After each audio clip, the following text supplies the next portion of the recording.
வணக்கம். வாத்தியார் எம்ஜிஆர் என்ற நமது யூடியூப் சேனல் மூலமாக நான் உங்கள் வேல்முருகன். 1967ஆம் ஆண்டு நடைபெற்ற சட்டமன்ற தேர்தலில் இதய தெய்வம் புரட்சித் தலைவர் பொன்மனச்செம்மல் எம்ஜிஆர் அவர்கள் அன்றைய பரங்கிமலை இன்றைய ஆலந்தூர் சட்டமன்ற தொகுதியில் போட்டியிட்டார். 54,000த்திற்கும் கூடுதலான வாக்குகளை பெற்றார். அவர் எதிர்த்து போட்டியிட்ட காங்கிரஸ் வேட்பாளர் 26,000த்திற்கும் கூடுதலான வாக்குகளை பெற்றார். புரட்சித் தலைவர் எம்ஜிஆர் அவர்கள் தன்னை எதிர்த்து போட்டியிட்ட காங்கிரஸ் வேட்பாளரை விட 27,000த்திற்கும் கூடுதலான வாக்குகளை பெற்று வெற்றி பெற்றார்.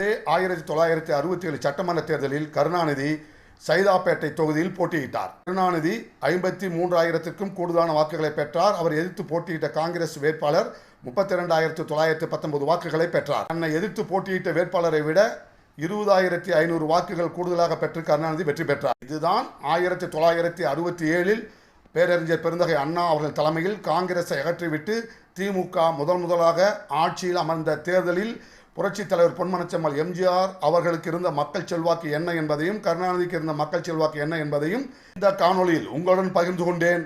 நன்றி, வணக்கம். வாழ்க தமிழ், வெல்க அனைத்து இந்திய அண்ணா திராவிட முன்னேற்ற கழகம்.